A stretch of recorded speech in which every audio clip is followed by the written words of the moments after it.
Mom's Room podcast ээжүүдийн сэтгэлээ нээх өрөөнд тавтай морил. За сайн байцгаана уу?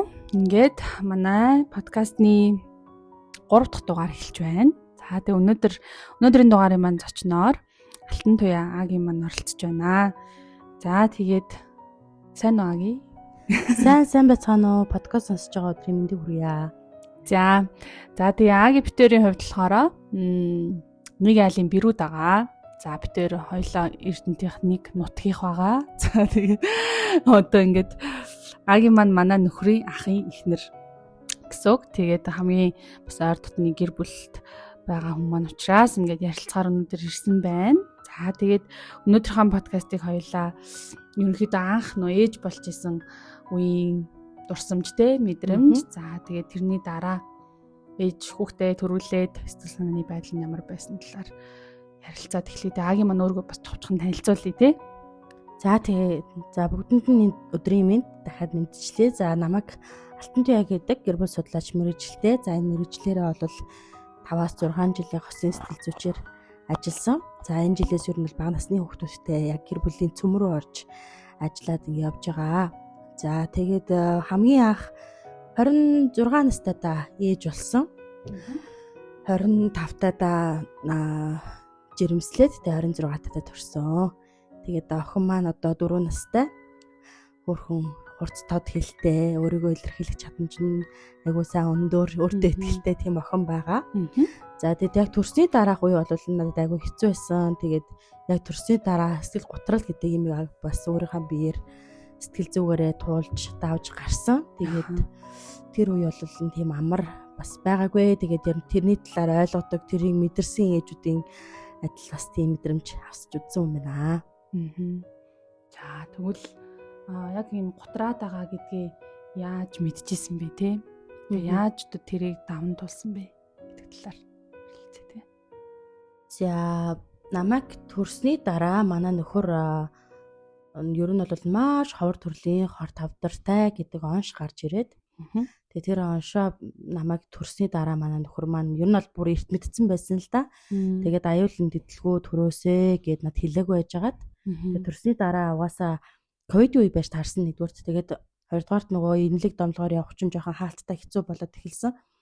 Тэгээд тэр нөхцөл байдалд байжсан учраас нөгөө нөхөр маань имлэгээр явах зайлшгүй шаардлагатай болоод би Эрдэнэтэд очиж төрсөн охиноо аваад агаарт гэд төрөөд тэгээд гэсэн манай нөхөр араас ирээд тэгээ нөгөө тэнд хамт байх өстой байсан болж удаж чадахгүйсэн шалтгаанаа хэлхийн тулд хор тавдартай болчихжээ гэдгээ тайлбарлах хэрэгтэй болсон гэсэн үг. Тэгээд би анх мэдчихсэн. Тэгээд тэр маа нэг сар гарантай сар чараа болоог байсан юм уу? Тэгээд мэдсэн. Тэгээд нөхрөө хор тавдартай гэдгийг мэдээд тэгээ ер нь бол нөхөр маань буцаад явж байгаа. Тэгээд би бол араас нь их удаагүй бас ер нь бол хамт ингээ эмнэлгээр явах хэрэгтэй гэж бодоо. Тэгээд араас нь иржсэн.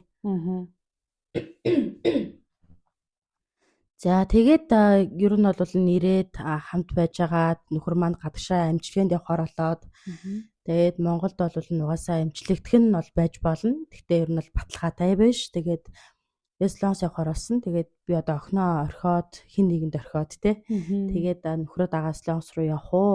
Охинтойгоо үлдээд нөхрийгөө ганцаараа ин явуулах уу гэдэг сонголттой тулгарсан. Тэгээд бол тэр үеэс эхлүүлээд ер нь миний хямралууд эхэлсэн болоо гэж би одоо боддгийн. Тэгээд тэгээ нөхрөө ямар тач явуулахар болсон. Ягаад тэгэхээр охин маань дэндүү жоохон. Тэгээ нөө ээж нь холдохоор хүүхдийн дархлаа ундаг, өвддөг гэл ингээл янз янзын бодонгоо за би ер нь охиноо ингээд хараад үлдэх зүй юм байна. Хоёулаа явжлахгүй байна. Тэгээ манай нөхөр чинь бас яг нөгөө эрүүний одоо ийм хэсгийн хор тавдар байсан болохоор хөл гарных биш учраас яарцсан өөрөө явах боломжтой. Тэгээд нөхрөө явуулж ирсэн. Тэгээд нөхөр маань дүүтэйгээ хамт яваад оршлуулад иржсэн. За тэгээд тухайн үед бол яг нөхрийгөө Слонс руу явсны дараа бол сүг болж исэн. Сүг маань татраад тэгээ нөгөө төрсний дараа бол би чинь нөгөө 1 литр гараа сүү хөхөөснийхаа дараа илүү сааж ингэж нөгөө шилэн тийж тавьдаг тийм сүтэй байжгаад тэгээ яг нэг сар гарны дараагаас миний сүү бол бүр яг эрчимд ингээд тасарч эхлээд тэгээ сүүл рүүгөө хүүхдээ нөгөө хөхүүлээд цадахгүй болох хэмжээний тийм сэтгэл зүйн тийм сонь байдалд орчихсон.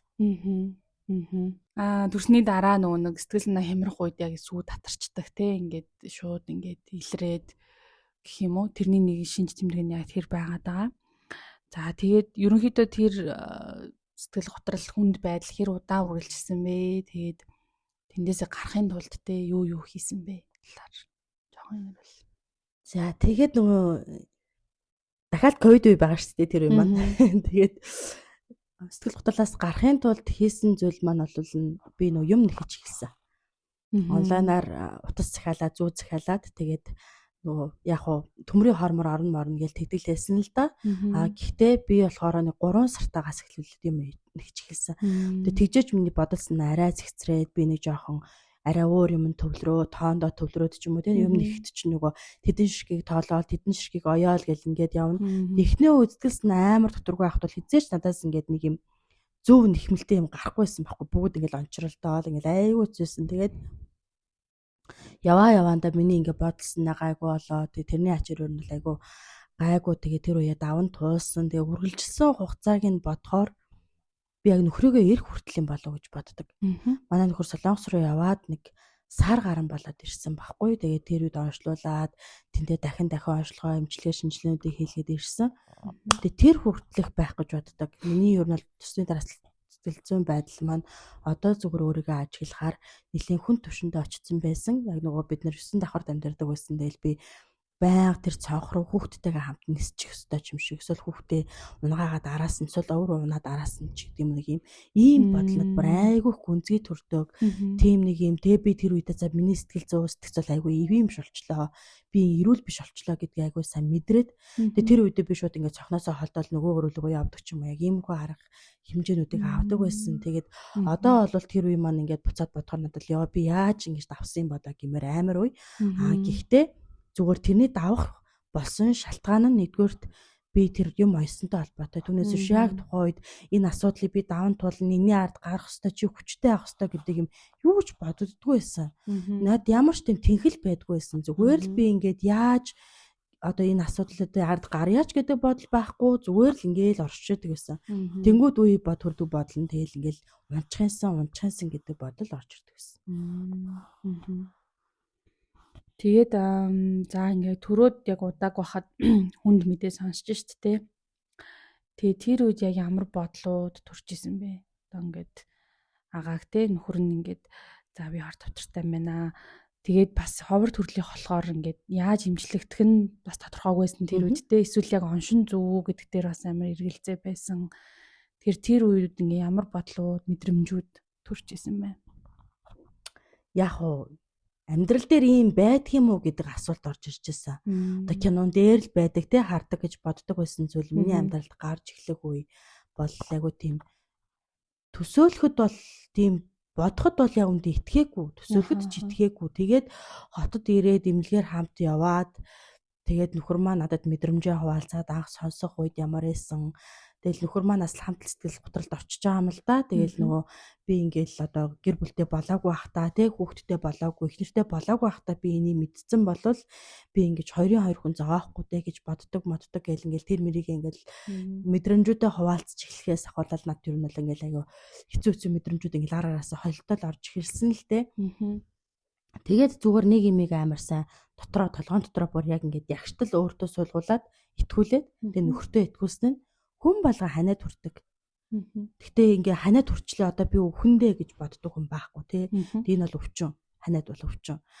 Хүнд ямар нэгэн байдлаар хүн өвчнөд тусдаг тэрний идэгдэг. Тэгэхээр энэ бол идэгнэ. Яг бол чи өвчин юм чи гэж би яг өөртөө итгүүлж эхэлсэн. Тэгээ яг хөрдөж итгүүлж эхэлсэн. Энэ бол яг ингээ өвчин. Ханаадыг яах ёстой, эмчлэх ёстой, болохгүй тариа тариулах ёстой, ямар арга хэмжээ авахын бүгдийг л аавна. Тэгээд тэр ханаад идэгнэ. Тэрнтэй адилхан хоорт авдар яах юм? Хагалгаа айлах ёстой, хийм хийх ёстой, туяа хийх ёстой. Тэрийг хийлгэн өөр арга байхгүй. Яагадгүй л тэр өвчнөд тэр онш тэр эмчилгээ таарна, тий? Тэгэхээр тэрийг л хийлгэн өөр арга байхгүй гэдэг ийм хатуу байр суурин дээр орнол өөрийгөө ч аваадсан, нөхрөө ч аваадсан. Тэгэл энэ бол тэмцэх ёстой.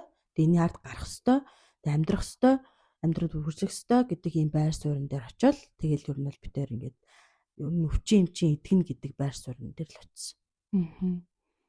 Тэгэхээр нөгөө ингээд хүүхдтэй болсон нь бас яг энэ хор тавдрыг давамд болоход тусалсан гэж боддог уу?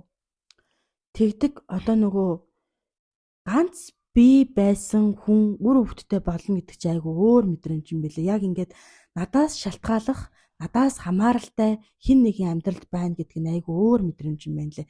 Би одоо ч тэр мэдрэмж амар сандаг байхгүй. Тэгээд тэгээ одоо ч гэсэн ингээ хүүхдтэй бас айгүй ингээд цаг гаргахыг те аль болох ингээд илүү бас анхаарал тавихыг хичээдэг. Тэнгүүд яг нөгөө тэр байдлаасаа болоод ер нь бол ээж болцсон юм чинь одоо бууж өгөх те нөхөртөө ч гэсэн хэлдэг бас болцсон юм чинь ингээ хоёуланд бууж өгөх одоо тийм шалтгаан байхгүй тий шалтгаан байхгүй хоёулаа одоо амьдрах хэвээр сайн байх хэвээр хичээх хэвээр гэдэг тийм л юм.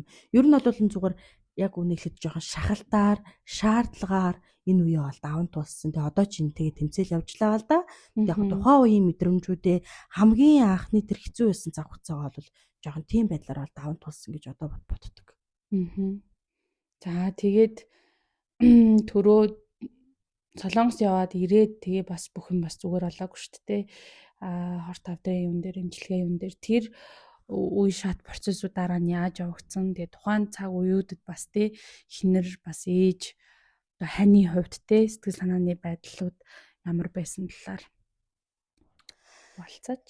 За тэгээд намайг 10 сартай байхад бит хоёр яг нөгөө Монголд ирээд удаад нэг хэсэг хугацааны дараа бит хоёр хавдар судлалын эмнэлэг дээр очиж за ер нь ингээд Монголд байсан онш бол Солонгост байсан онш хоёр адилхан таарсан. Тэгээд Монголдоо ер нь хагалгаандаа орё. Ягаад тэгэхээр зардлын үед угаасаа бүр харьцангуй одоо асар том ялгаа гарч ирж байгаа юм. Тэгээ ковид үед чинь ажил хөдөлмөр эхлэх боломжгүй. Тэгээ бит хоёр хоёулаа ажиллах болчихж байгаа. Тэгээд Монголдоо хагалгаанд орохоор болоод би 10 сартай байхдаа охиноо хадам ээж хоёртой үлдээж байгаа. Тэгээд нөхрөө сахихаар 10 хоног хавдар судлалын эмнэлэг дээр очиод нөхрөө сахисан. Тэгээд тэр үе бол одоо бодоход нэлээд ер нь бол хүндээсэн. Тэгээд гэр бүлийн янз янзын асуудал гарч ирэх ч гэсэн өндөс суурь болж исэн. Гэтэ зүгээр юу одоо ингээд зүгээр яг хосын зөвлөгөөн дээр ажиллаж байхад юу байгаагүй юм бэ гэхээр хосуудын хоорондоо гомдож тунирхдаг тий бие биенээсээ хүсдэг одоо халамж анхаарал хайрч гэдэг юм уу тийм зүйл бит хоёрын дунд үнэхээр байдаггүй байсан байгаа байхгүй одоо тийм маргаан болох байдаггүй байсан. Ягаад тэгэхээр эрүүл болох тий одоо зүгээр болох тэгээд гэртээ нэг юм өвдөлтгүүл амьдрах нь бит хоёрын ингээ хүслэн болдог. Түүнээс ч одоо ингээл өөстө гоё кино үзсэнгүү чи надад цаг гаргасангүй чи намттай юм авч өгсөнгүү ч гэдэг юм уу тийм маргаан битэрийн дунд үнэхээр ингээд байдаггүй яа тэгэхээр тийм юмыг бодох дэмсэхөө байдаггүй нөгөө өвчнөд хүн нэг л хүсэлтэй өвчнгүй хүн төмөн хүсэлтэй гэж те яг тийм л процесс байдаг байсан байгаа даа. Тэгэл нэг 10 хоног эмнэлэгт байхдаа бол яг үндэ охин маань яаж байгаа бол гэж бүр санаа зовж за байгаагүй. Тэгэл за охин маань зүгээр байгаа гэдэгт бол бүрэн дүүрэн итгэл манай ээж чинь хадам ээж чинь насаараа цэцэрлэгийн байгууллагад ажилласан хүн байдаг. Тэгэд охиноо бол бүрэн дүүрэн даатгаал. Тэгээ манай охин бас зэрэг дагаад тэрөө ер нь бол имэтэг айгүй сайн байсан. Тэгээ би яг нөхрөө 10 хоног эмнэлэгт бас айгүй сайн сахиж байгаа л тэгэл нөхөр маань хурдан тэнхрээд тэгээд эмнэлгээс гарч ирсэн. Тэгээд хаалгааны дараа эмчилгээнд бас үргэлжилсэн шүү дээ. Тэгээд тэрний дараа бас хавдар эргээд тахсан үйл явдал болсон байгаа. Тэгэхээр ингээд тэр үед бас ямар санагдчихсэн эмчилгээ явж явах үед за тэгээд идэгцэн бахаа гэж бодож исэн чинь те дахиад ингээд тархалттай байна гэдэг мэдээг сонссон шүү дээ. Тэгэхээр тэр үеийн мэдрэмжүүд ямар байсан талаар ер нь бол яг уу энэ үеийг л даван туулаад 5 жилийн ард гарчвал хавдар байхгүй болчихно гэдэг найдлага итгэл бол байсан. Харамсалтай нь дахиад дагчлаа гэдэг хариуг жилийн өмнө мэдсэн. Тэгээд яг уу одоо гаргалгааны үеийн гэхээр хаалгах боломжтой. Тэгээ битэрийн үед бол хавдрыг олон ингээд нөгөө удаа судлаад олон эмнэлгээр явцсан хүмүүсийн хаалгаа их боломжтой гэдэг одоо тэр үг бол өөр амьдрах боломжтой гэдэг хариутай бараг л адилхан. Хаалгаа бол хүсээд байх юм биш. Тэр бол тийм амар байдаггүй. Гэхдээ тэр нь боломж байна гэдэг үгтэй яг адилхан тусдаг. Тэгээд хаалгаагаа дахиад хийлгэхээр сонгосон. Дахиад хаалгаа хийлгэсэн. Тэгээд одоо тэр дахиж байгаа мэдрэмж бол тухайн үед авч ирсэн мэдрэмжүүд урд нь бол нөхөр ганцаараа очиод сонсоод хавтартай гэдгийг мэдээд явж ирсэн бол энэ удаад бол хоёулаа очиод дахичлаа гэдгээ мэдээд тэр мэдээг аваад ингээд ханиндаа явж явах үе бол өмнөхөө бодол цохилт нь арай бага. Гэхдээ итгэл найдвар арай жоохон багасдаг юм байна гэж анзаарч ирсэн. дахчин гэж бодохгүй явж байгаа шүү дээ. Дахчин гэж төсөөлөөгүй, дахихгүй дээ гэдэг итгэл найдвартай явж байгаа. Дахичаар ирж байгаа цохилд нь баг хэдий ч ер нь идэх юм уу да. Ер нь зүгээр болох уу да. Тийм. Дахихгүй дээ гэдэг ийм айдас бол яг ингээд үүсдэг юм байна лээ. Тийм. Тэгээ хаалгаанд ороод дараа нь болохоор эмчилгээнүүд нь явагдсан тий. Одоо болохоор биеийн байдал нь ямар байгаа талаар одоо болохоор яг хяналтанд явдаг. Мянган хяналтандаа тэгээд яг битүүрээс хөх хот руу яваад шинжилгээнүүдээ хийлгээд ирсэн. Тэгээд айгүй сайн байна, гайгүй байна гэдэг хариу мэдээг сонссон учраас тэрэндээ айгүй итгэлтэй байгаа. Ер нь хүний сэтгэл зүйг бас айгүй сайн байлгадаг зүйл бол бас эмнэлгийн байгууллагын баталгаатай хариу. Тэгээд тодорхой авах үстэй. Тийм, тэгээд тодорхой илэн далангүй нөгөө мэрэгжлийн бус хүмүүст ойлгохдгүй хэмжээний тэр тайлбар бол хүнийг айгүй сайн тайлбарлаж өгдөг юм байна гэдэг тийм одоо тийм мэдрэмжийг бас авсан. Тийм. Тэгээ яг Монгол эмчилт маань үнэхээр сайн, үнэхээр мундаг. Гэтэ үнэхээр ачаалттай ажилдаг. Тийм учраас одоо хүн болгон тэр хүнийг ойлгохын хэмжээнд хүртэл одоо тэгж тайлбарлаж тэ тоног төхөөрөмч ч гэсэн тэгж баталгаатайсан гарч ирэхгүй байгаад байгаа асуулт талууд байгаа байхгүй юу? Гэхдээ хавдрын эмчнэрийн онцлог үнэхээр хүний төлөө байдаг. Бүр бүх зүйлээрээ ингээд туслаад, заагаад, зөвлөөд тэгээд хүний ингээд тэр хэцүү байгаа амьдрал хоног хугацаатай гэдэг тэр мэдрэмжүүдийг мэдэрдэг хүмүүсийн хувьд бол үнэхээр хүнтэй амар чинслээс ажилдаг гэдэг дээр бол үнэхээр мэдэрдэг. Тэгэхээр үнэхээр одоо тэр эмнэлгийн салбарын эмч мэрэгчлүүд үнэхээр гайхалтай. Зүгээр яг хуу тэр тоног төхөөрөмж болоод энэ нөгөө бодлого нь өөрөө бол үнэхээр хангалттай биш юм байна гэдгийг хөхөдөд очиж шинжилүүлж ирээд бол мэдэрсэн. Тий. Сэтгэл зүйн хувьд тийм таатай мэдрэмж өгч чаддгүй юм байна гэдгийг Монголд тийм Монголд тэр нь хангалттай байдаг учраас төгшүүр айдас ивэрэл байгаад идэг. Тийм, тэгэнгүүт чинь хүн нөгөө өдөр тутмын амьдралдаа хэвэн байх боломж чинь алдагдаад эхэлж байгаа аахгүй юу? Одоо нөгөө ядал хоолой тайван суугаад идэх чадамж чинь төгшүүртэй байдлаас бол багассан шүү дээ. Хүн ингээ за яг өнөөдөр би зүгээр байгаа гэдгийг мэдээ тайван хоол идэхийг хүсэж байгаа ч гэсэн тэгтэл тэрний хариу нэг л эргэлзээтэй байсан да тий гэдэг байдлаас болоод хүн нөгөө нэг юм тайван суугаад хоолой идэх зүгээр одоо өөр ирээдүйн талаар бодох ч юм уу тийм чадамж л угаасаа буурччлаа байна гэж анзаарсан. Тийм. Тэгэхээр одоо Монголд угаасаа сүүлийн үед маш олон төрлийн хавдрууд тий хүмүүс айгүйх түгээмэл тусаад гэтээ ихэнх нь ер нь бас ингэж идэгдэг боломжууд айгүйх байдаг болцсон. За тэгээ мэдээж тэрийг ингээд даван тулж байгаа эдгэрлийн процесст яг энэ сэтгэл зүйн байдал те гэр бүлийнх нь хэрхэн дэмжих тэр хүнээ ойлгох те яг ингээд тэр ингээд хүчин зүйлүүд айгүй том хэсэг нь байгаад байгаа байхгүй те. Тэгэхээр Ангийн хувьд болохоор за хоёр талаас нь асуумаар байна л да. Яг одоо эхнэрийн хувьд нөхөртөө ямар дэмжлэг үзүүлснээр те бас энэ эмчилгээний энэ хорт хавдрын сэтгэл зүйн байдалд нь туслахаар хичээж исэн бэ. За тэгээд нөгөөтэйгөр яг өөрсөдд нь одоо яг ийм зүйл тохиолдож байгаа гэр бүлийн хувьд те эхнэр нөхрийн хувьд ямар дэмжлэг бусдаас ирсэн бэ? Ирээсэ гэж хүсэж исэн бэ гэх юм уу те. Энэ хоёрын талаар. За нөхрөө бол эхнэрийн хувьд одоо бүрэн дүүрэн амар сайн одоо халамжилтсан гэж бас хэлж чаддаггүй. Яагаад гэхээр нэлэх биетэй байсан бас айгүйх ядарж исэн. Яг охин маань харцангуй орой би эрт унтуулад өглөө болтол миний ох айгүй сайн унтдаг байсан л да. Ер нь бол намайг тэгж шүннийх айгүйх сэрээгээл тэ нойргуудлын асуудал үүсгээд байхгүй. Тэгтээ нөгөө нэлэх юм чинь шүн бол заавал золттой сэрж идэнэ. Гэхдээ уйлаад унтахгүй байгаа л ч юм уу тийм процессыг болдог байгаагүй. Тэгээд тэр нөгөө нэг юм сэрээд хүүхдээ унтуулад хихрүүлээд буцаад унтуулад өөрөө унтах хооронд чинь угаасаа нойр бол ингээд айгүй асуудалтай явагдчихж байгаа шүү дээ. Тэгэхээр нөгөө яг тиймэрхүү үед бол яг сэтгэл зүйн асуудлууд бас ингээд жоохон дэгэн догон те ингээд асуудлууд дотор бол ингээд төрж исэн.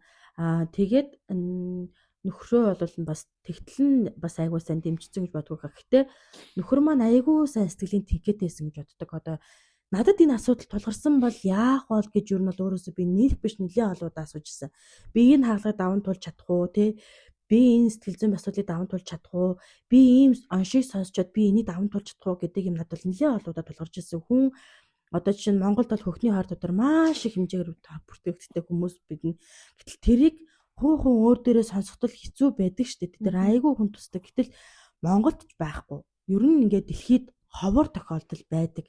гадаадын олон эмчнараас ингээд зөвлөгөө, дэмжлэг, хавдрын эмчнэр маань авж байгаа. Тэгэхэд ингээд бол маш ховор төрлөх гэж байгаа.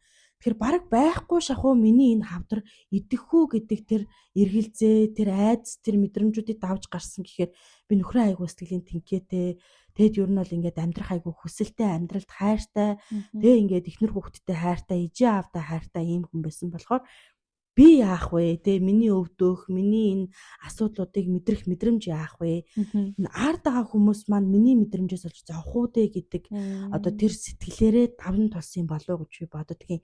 Нөгөөтэйгөр хүмүүсээс ямар тусламж хүсэжсэн бэ гэхээр яг хөө мэдээ санхүүгөө угаасаа хэцүү нөхцөл байдалд орж байгаа хоёулаа ажилгүй нэлэх хүүхэдтэй тэгэл нэг памперс асахуулаад тэгээ сүү маа нөгөө урдных шиг сайн биш болоод татаржаад эхлэнгүүд чинь нэмэлт сүү авах гэл тэг ингээл олон юмнууд тулгарсан. Гэхдээ ер нь бол болоод байсан. Айгуу сайн болж исэн. Зүгээр нэг юм шүүмжилсэн биш те буруутгасан биш ойлгосон дэмжсэн байдал агиох байгаасаа гэж хүсэж исэн. Одоо нөгөө л ер нь л ингээд хүмүүст болвол хүн гаднаас харахтаа дутуу бодолног байгаа юм шиг л харагдана. Ягаад тэгэхээр биеэрээ мэдрээд туулаад хажууд нь тэр процессыг мэдрээд нойр, хоол, идж байгаа, ууж байгаа, шөнийн унтж байгаа, нойр хэрглэж байгаа зүйлстэй явж байгаа алхалтыг тэр хүн биеэрээ мэдрэхгүй байгаа учраас хүмүүст болвол юм болгон боломжтой харагдана гаднаас. Дотроо тэр болгоны даван тулж байгаа хүмүүсийн хувьд бол тийм амархан тэр зүйлүүд болоод байгаа зүйл биш байгаа. Тэгээ харахад амархан байгаад байгаа л учраас тэгэхээр тэрэн дээр бол ингээд айгуусаа ойлгодог байгаасаа тэг бусд хүмүүс ч бас ингээд одоо нөгөө сэтгэл зүйч гэдэг үүднээс хүмүүс яадын гэхээр заримдаа айгүйх мэдрэмжээ надад ингэж хуваалцах гэж надаас зөвлөгөө авах гэж надад өөрийгөө ойлгуулах гэж ингэж бас айгүй ханддаг байсан. Тэгээд тэр үед бол надад бас жоохон хүнд идэг байсан. Яагаад тэгэхээр надад хүний асуудлыг сонсох бол тийм одоо нэг өөрөө айгүй хэцүү шүү дээ. Тэгэхээр бусдад ингээд туслах хэмжээний бусдын асуудлыг зүгээр сонсоод суух хэмжээний чадамж бол байгаагүй. Яг үүндээ хүнийг сонсох тийм бас амар биш байдаг. Тийм. Тэгэхээр тиймэрхүү юм бол жоохон хүнд идэг байсан. Тэгээд тэр нь ингээд нөгөө хүн намайг сонсдог байгаасаа гэж хүсдэг юм байл. Яагаад тэгэхээр дандаа хүнийг сонсдог одоо байсан хүн хүүхэд байхасаа л бусдыг ойлгодог, бусдыг сонсдог тий ээжигээ ч ойлгодог, аавыгаа ч ойлгодог, ах トゥ нараас сонсдог байдаг. Одоо тийм айлын баг охин чинь буцаад хин нэгэнд ингээд асуудалтай гэж ярьж чаддгүй юм байна. Одоо би хэцүү байна гэдгийг хэлдэггүй юм байна. Надад ингээд асуудал байна гэдгийг ярьж илэрхийлж чаддгүй юм байна. Тийм ингээд айлын баг, эрэх тайх гэдэг юм мэдрэмж байгаа ч гэсэн асуудлаа хүнд ярьж зовлонгоо тоочж тэднээс тусламж авч чадна гэж айгүй баг байсан. Тэнгүүд ингээд намайг сонсдог хүн байгаасай, намайг сонсох хин нэгэн байгаасай гэдэг тийм хүсэл бол айгүйх байсан. Тэгээ өнөөдрийн ярилцлага бол миний баг анх удаа ингэж юу болсон талаараа тэг ингээд юу туулсан талаараа ярьж байгаа баг хамгийн анхны ийм яриа болж байна. Энэ подкаст болж байгаа нь бас айгүй сонирхолтой тийм. За өмнө нь бас бид ярилцчихсэн дээ ямар байсан тухай гэд ярилцчихсэн. Тэгэхээр яг нөгөө яг хорт хавдраас гадна өшөө олон хүндрэл бэрхшээлүүдтэй хорт хавдар бол бас нэг л маш хүндрэл бэрхшээлүүдийн нэг байгаа. Тэгэхээр тэр зүйл тохиолдох үед яг одоо эмэгтэй хүн бас ээж болох энэ бас нэг чухал үе давхцах те инкээрээ хүний сэтгэл санаа давхар одоо цохилтууд ирдэг те. Тэгэхээр тэр үед ингээд яг бас эргэн тойронд байгаа хүмүүстэй тухайн хүмүүсийн асуудлыг сонсдог. Үнэхээр ингээ хийж чадах зүйл маань яг үнэндээ зүгээр л очиод яаж ийна гэд мэдрэмжүүдийн сонсох те. Тэрийг ингээд одоо хүлээн зөвшөөрч тэрийг нь ойлгож байгаа шүү гэдгийг харуулах нь айгүй том дэмжлэг гэж юу нь ойлгож байна те. За тэгээд гэр бүлийн хүний хувьд бас яг энэ зүйлээр ярих жоохон хэцүү байгаа тийм. Тэгээд бид нар бас хоол исэн учраас тийм яг энэ хүнд мэдээг сонсох үед бол маш хэцүү байсан. За тэгээд Монголд яг 2 дахь хавдрын дахилт болох үеэр ирж таарсан учраас яг ингээд жоохон ч гэсэн ойрхон байгаад тийм процессыг ойлгоод юу болж ийн юу тулж ийн гэдгийг нэг ингээд харах хамтдаа бас дэмжлэг үзүүлж хамтдаа байх боломжтой байсан. Тэгээд одоо ямар ч гэсэн бүх зүйл сайхан байгаад бид бүгдээрээ маш их баяртай байгаа. Тэгээд мэдээж энэ бүхнийг давд тулж байгаа ахаараа тий агаагаараа бас агигаараа ч гэсэндээ гэр бүлээр нь маш их бахархаж байгаа. Тэгээд биднэрт яг ийм ихтгэл найдвар байгаа үед тий бүх зүйл бас боломжтой хамтдаа ингээд бидэндээ байгаа нь ямар чухал юм бэ те. Ингээд аав ээж амьд сэрүү ах дүүнэр нь бүгд ингээд бүрэн бүтэн байгаа нь бас яг ийм их хүнд хэцүү цаг үеийг даван туулах хүчийг бас хүндөөдөг. Тэгээд агаагаас ч гэсэн ингээд харж байхад яг л ийм хүүхдийнхаа төлөө те охиныхоо төлөө бас энэ бүх зүйлийг хийж байгаа гэдгийг айгүй анзаарч ирсэн. Тэгэхээр яг өөр хүүхдүүд маань биднэрт ийм амьдрах те цаашаа явах хүчийг өгдөг. Тэр амьдралын утга учирыг өгдөг. Айгүй бас гайхалтай. Зүйл юм аа гэж бодож илаа. За тэгээд үргэлжлүүлээд агаагаасаа асуухад одоо ингээ гэр бүлийн сэтгэл судлаачаар ажиллаад те маш олон гэр бүлүүд хүмүүстэй уулзаад ингээд явж хахад мэрэгжлийн хүний хувьд одоо ээжүүдэд тохиолддог те. За тэгээд ээжүүдэд тохиолж байгаа асуудал мэдээж гэр бүлт нөлөө үзүүлчихдэг те. Тэгэхээр ингээ гэр бүлт үзүүлэх нөлөө нь ямар байсан бэ? Одоо эмэгтэй хүний сэтгэл зүйн байдал те. Тэгээ ямар асуудлууд ер нь айгу их түгээмэл байгаа юм шиг санагдсан бэ? За над дээр бол яг дийлэнхтэй бол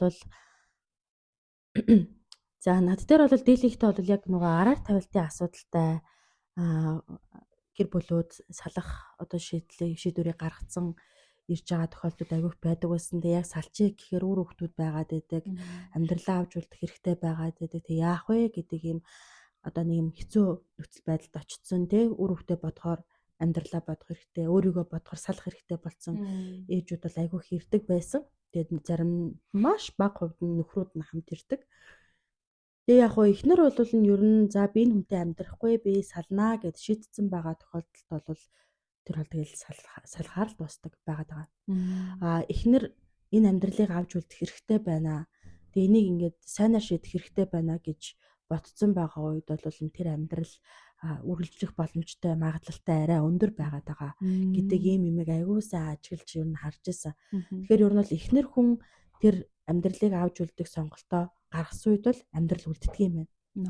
Эхнэр хүн амьдралыг авч үлдэхгүй би энд тэсэхгүй гэж шийдвэр гаргасан үед чимээгүй явдаг юм байна. Тэгээ энэнгээрээ бол эмэгтэйчүүд маань яагаад тэгдэг юм болоо гэд бодсон нэг сонирхолтой юм ажиглалт зарсан. Эмэгтэйчүүд маш их эмэг чимээгүй даван тулд юм байна. Одоо хүүхдээ өвдсөн үеийн ганцаардлаа, тэгээ сэтгэл зүйн төрөлтийн дараах сэтгэл зүйн асуудлаа. За тэгэл мөнгөгүй гэртээ сууж исэн үеийн хямрлаа, хэрэгцээгээ ахтаж хэрэгцээгээ хангаж чадахгүй байгаа мэдрэмжүүдээ бүгднийг ганцаараа даван тулдаг. Тэгээ тэр үедээ нөхөртөө хэлдэг үг нь хизээч яг тэрийгэ хэлдэггүй юм байна. Юу ярьдаг вэ гэхээр би айгүй хэцүү байна, тэ айгүй ингээд ганцаардж гин, хамаг юмаа ганцаараа хийж гин, гэр орны ажлаа амжихгүй байна, чи надад цаг гаргахгүй байна гэж лээдэг. Гэтэл дотор мэдрэмж нь болохоор би надад ийм юм дутагдчихээн да, би ийм юмар ингээд хангалтгүй байна да, би ингээд сайхан унтмаар байна да гэдэг энэ мэдрэмжүүдээ бол бүрэн дүүрэн нөхөртөө илэрхийлж ойлголтгүй. Нөхрүүд ч гэсэн нөгөө эхнэрүүд яадаг вэ байн болгодог учраас болгоч л байгаа юм чинь энэ дээр бол нэг тийм асуудал байхгүй гэд харцдаг. Тэгэхээр нөгөө тэрийгээ ингэж хэлэхгүй хуримтлуулсаар хагаад сүүл рүүгээ яадаг вэ гэхээр одоо хэлэх хугацаа маань болцсон. Дуусцаа одоо хэлэх шаардлага байхгүй. Би зөндөө хэлсэн, зөндөө ярьсан, нөхөр ойлгоогүй одоо би энэ хүнээс сална гэдэг дүнэлтэнд очсон юм байна. Тэгэхээр зүгээр энэгээр дамжуулаад энэ асуултанд тулгуурлаад яг ийм бодолтой байгаа одоо дөнгөж гэрсэн 5 жил дотор байгаа эхнэрүүдэд зөвлөгөө өгөхөд, ээжүүдэд зөвлөгөө өгөхөд нөхөртөө төрж байгаа мэдрэмжээ зөв илэрхийлээд хэлж сураарай гэж зөвлөмөр байна. Манай монголчуудын нэг нийтлэг байдаг юм маш татгшоогоо, чимээгүй, өөрийнхөө мэдрэмжийг бусдад зөв илэрхийлж ярьж чаддаггүй, ер нь өөрийнхөө юу мэдэрж байгааг ч магадгүй өөрөө бүрэн дүрэн таньж бас хараахан сураагүй байдаг учраас нөхөртөө юу мэдэрж байгаа бүрэн дүрэн зөв ярих чадамж нь аягүй сул байдаг юм байна. Тэгэхээр нөө дандаа бие төвтэй ярилцлага болоод байхаар одоо тэ бусдыг буруутгасан ийм ярилцлага болоод байхаар тэр маань үр дүн өгөхгүй байгаа даа. Гэтэл чиний энэ үйлдэлээс чинь тэ ингээд миний энэ мэдрэмж үсээд байна. Би энэ зүйлээс чинь ийм мэдрэмж аваад байна гэдгээ ингээд зөв ярьж сурвал тэрнийг нөхрөөд ойлгоод засах боломжтой, сайжруулах боломжтой байгаад идэг. Тэгээд тэрэн дээр болохоор нөгөө би дандаа хэлдэг байсан. Ерөөсөө намайг сонсдоггүй байсан. Одоо ч угаасаа сонсохгүй би өөрсдөд нь итгэхгүй байна. Тэг би одоо сална гэж хэлдэг ээжүүд бол маш их байдаг. Тэгээд бас энэ бол зөвхөн эхнэрээс шалтгаалх зүйл мэдээж биш л дээ. Ээжүүдээс шалтгаалх зүйл биш. Тэгэхээр нөхрүүд ч гэсэн энэ дээр жоохон мэдрэмжтэй бас те энэ хүн гомдлоод байна. Дандаа л ингэдэг, энэ дандаа л юм ярьж идэг гэхээр биш. яг юуг нь яриад байгаа юм болоо гэдгийг анхааралтай сонсох хэрэгтэй. Тэгжээж одоо эхнэрээсээ юу хүсэж байгаа. Ялангуяа гэртээ сууж байгаа эхнэр хүн болвол ажилгүй эхнэр хүн ерөөсөө биш байгаа байхгүй. Айгүй их ажилтай эхнэр байгаа байхгүй. Бүр ингэж хизээч тогоошлооны ажил дундардаггүй, тэгээ гэрийн ажил дуустдаггүй, тэгтэл тэр дуустдаггүй хөдөлмөрийн ардталтан бол ингээл байнгын ингээд зогсоо заагүй хөдөлтөг л ээж байгаа даа. Тэгээл нурууны өвдөлтөөс ахуулаад бие махбодын хүртэл өвдөлтүүд нь давцчихна. Тэгээ нуруу өвдөөл хүүхдээ тэрвэл тэгэл хоолой хийж байгаа ээж бол тэнд айгүй их зовлон мэдэрч байгаа хгүй яа тухайн үедээ бол ямар хэцүү амьдрал вэ гэж мэдэрч байгаа юм тий. Гэтэл нөхөр нь нурууг ингээл зөөлөө илээд өгтөл энэ ямар сайхан аз жаргалтай амьдрал вэ гэдэг мэдрэмжээр солигдчихж байгаа байхгүй юу. Яг тийм мэдрэмжэндээ тулгуурсан байдаг энэ ээжүүдийн маань хувьд ялангуяа ийм нэлах хүүхэдтэй байгаа үедээ бол хамаг мэдрэмж нь ингээд хөдөлсөн байдаг те тэр нөгөө эмгтээлэг даавар нь бүр ингээд ийм зөөлөн гоён байдал нь ингээд нэмэгдсэн байж байдаг тэр ээжүүдтэй маань бол ийм нөхрийн анхаарал халамж хамгийн чухал үе байдаг. Гэтэл нөхрүүд маань яг энэ үед нөгөө араар тавилтын асуудал бас явж эхэлж байдаг. Ийм л юмыг бас айгуу сайн яг энэ судалгаа зөвлөгөө өгөө явж хатаа бол айгуу сайн анзаарч байна да. Тэгвэл одоо за эмгтээчүүд маань нөхөртөө ингээ өөрийгөө аль болох яг яаж мэдэрч байгаагаа яг тодорхой хэлэхтэй нөгөө өөр юмар аль нэг юм халахлалгүйгээр те яг тодорхой мэдрэмжээд шууд хэлэх юм биш үү те хэлээд явах юм бол илүү бас харилцаа илүү юм ойлгомжтой болох юм байна. За тэгвэл бас түн дээр нэмээд эмгтээ хүмүүсийн зүгээс одоо яг ингээд бас ингээд асуудлуудыг харахад би ч гэсэн ингээд хүмүүстэй уулзаад ярилцахаар яг нэг юм өөрийнхөө үнэлэмжэн дээр айгүй ингээд унтсан байдаг шүү дээ. За би бол ингээд ярилцлагын төрсний дараа ингээд би хаа онцгүй болно те. Царай зүс таалагдахгүй өөртөөс аль хэдийн таалагдах болцсон байгаа те. Тэнгүүд ингээд толонд харангуут ингээд гэрээс гарахгүй байгаа учраас гойж гангалж нүур амаа бутах нь маш цөөрөн те. Тэнгүүд ингээд өөртөө сэтгэл ханамжгүй болчихж байгаа.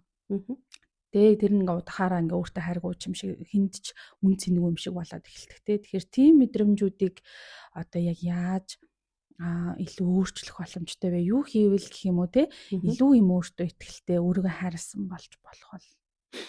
За яг төрсний дараа бас утралын мэдрэмжтэй байгаа ээжүүдэд ер нь бол ямар нэгэн хурууныхаа өндгүүдийг ажилуулсан тийм жижиг ажилбартай зүйлийг хийгэрээ гэж зөвлөмөр. Тэр нь илүү одоо тийм янз бүрийн хэрэггүй бодлуудыг бодоход бол айгүй сайн одоо хязгаарлаж тусалдаг эерэг зүйл рүү төвлөрөхөд тэгээ нөгөө гарнаас бүтээмж гарч байгаа учраас тэрэн дээрээ төвлөрөөд хүний тархич нь нөгөө урамшууллаар явагддаг шүү дээ. Тэгээд нөгөө гар чинь бүтээмжийг гаргachингууд энийг дахин үйлдэлмээр байна. Энийг би дахиад илүү сайжруулмаар байна гэдэг юм урамшууллаар дамжаад яг энэ төрсний дараа асалцсан утралын асуудлаас бол гарах боломжтой гэж яг өөрийнхөө практик дээр бол бүр яг 100% хэлмээр байна. Тэгээд би нэгэ зөндөөч бас ээжүүд зөвлөжээс айгүй сайн бас гардаг юм арга байгаад байгаа. Тэгтээ айгүй үнэн хөтөлбөргүй те айгүй энгийн арга байгаад байгаа. За тэгээд нөгөөтэйгөр бол эхнэрүүдийг би айгүй гой ганган байгаасаа гэж бол хэлэхгүй те. Ингээ өдөр тутамд айгүй сайн ээж бай гэж юусоо хэлэхгүй. Зүгээр өөрийгөө айгүй сайн хайрладаг ээж байгаарай гэж зөвлөмөр. Яагаад тэгэхээр өөрийгөө хайрлаагүй байгаа тэр нөгөө одоо тэ өөрийгөө үлдээсэн би яах вэ гэд өөрөө хөхтэй би яах вэ гэд нөхрөө үлдээд одоо бодцсон тэр өөрийгөө үлдээсэн байгаа орхигдлоос болоод эмэгтэй хүний эмэгтэй байх тэр чанар нь алдагдчихж байгаа. Тийм. Тэнгүүт нөгөө нөхөртөө одоо юу гэдгийг ээж нь болоод эхэлдэг. Эхнэр биш. Хувцсыг нугаагаал хоолыг хийгээл бүх юм нь бэлдээл те. Айгуу сан гэрээ эзэгтэй байх гэдэг нь штэ. Мэдээч одоо айгуу чухал те хэрэгтэй гэхдээ эхнэр байхаа битгий март.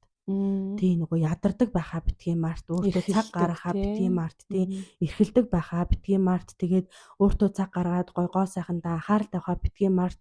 Хүүхэд чинь угаасаа уйлна, угаасаа өвдөн. Тийм бол таны буруу ерөөсөө биш.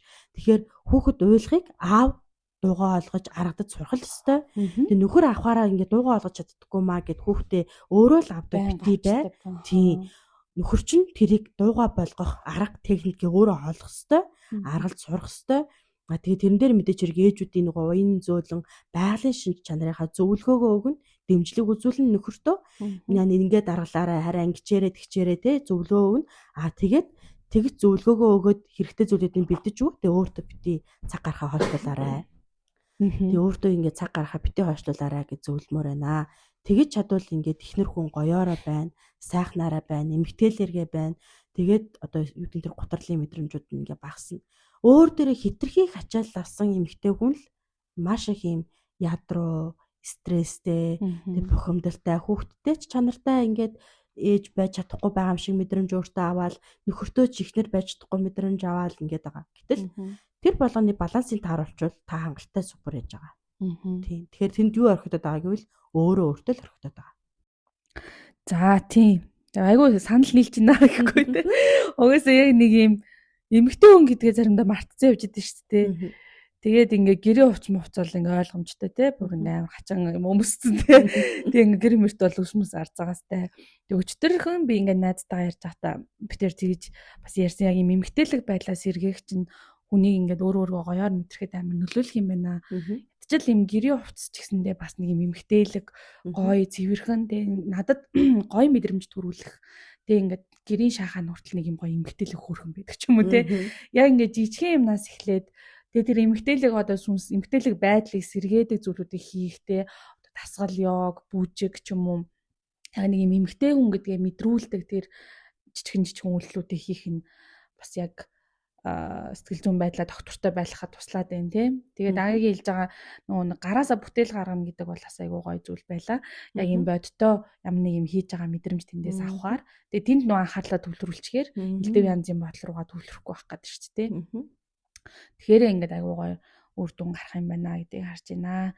За тэгээд өнөөдөр ерөнхийдөө подкаст маань дуусгаж байна. Тэгээд төгсгөл хэсэгт нь би түрүүн битээр хор тавдрын талаар ярьж байхад асуугааг үлдсэн нэг асуултаа асуугаад дуусгая. Тэгэхээр ингээд мэдээж амьдралд яг ингээд залуу гэр бүлийн хувьд бол айгүй хүнд сорилт бэрхшээл ингээд тулгарсан тий. Тэгээ нэг ингээд даваа нь тулаад явж байгаа энэ үед одоо яг энэ туршлагаар дамжуулаад гэх юм уу тий. Хөв хүнийхээ хувьд гэр бүлийнхаа хувьд юу одоо өөрчлөгдөж тий.